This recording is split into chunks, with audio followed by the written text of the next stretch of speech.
This is Southeast Asia, and this is the island of Timor, and here is East Timor. Now let's see more of Timor, shall we? Since the name Timor derives from the Malay word for east, East Timor literally means east.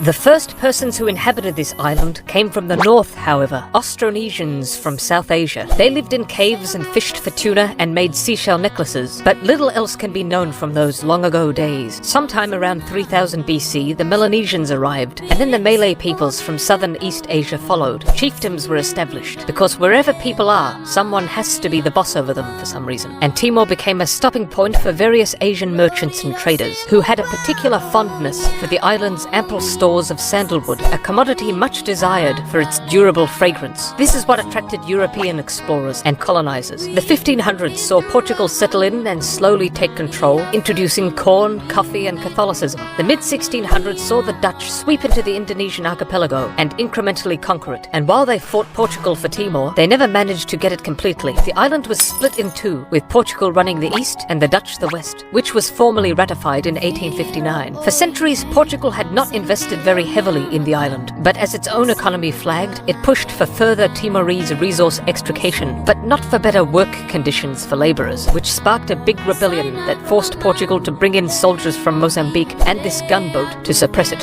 But as unideal as Portuguese rule was, 1942 saw the beginning of an all-too-real nightmare as the Japanese invaded and planted their imperial flag on Timorese turf as part of their conquest of the Pacific. Australia feared they would be next and sent soldiers north to hinder Japanese territorial ambitions. The Dutch also sent some forces, and the Timorese were only too happy to help, as the Japanese were taking all the food and burning villages. Gritty, grisly guerrilla warfare ensued, hampering Japanese expansion, but leaving over 40,000 Timorese dead. In 1945, Japan surrendered and withdrew, and the Portuguese were welcomed back. But the age of colonies was winding down. In 1974, Portugal's new government favoured decolonization, and East Timor's left-wing political party, Fretilan, declared independence on the 28th of November 1975. A few days later, Indonesia invaded and took control, ostensibly to quash the threat of communism. The world condemned Indonesia's occupation of East Timor, and the East Timorese spent over 20 years fighting Indonesian forces, encouraged and inspired by the courageous Catholic bishop Father Bello. International pressure finally forced Indonesia to withdraw in 1999, having been responsible, through killings, famine and so on, for up to 200,000 East Timorese deaths. 2001 saw East Timor vote in democratic elections, and Mr. Gusmao here became first president. Since then, East Timor has recovered as best it can, but there is a long way to go, and about half the populace lives in poverty. If the country ever gets round to building a railway, it is believed the economy will begin to surge.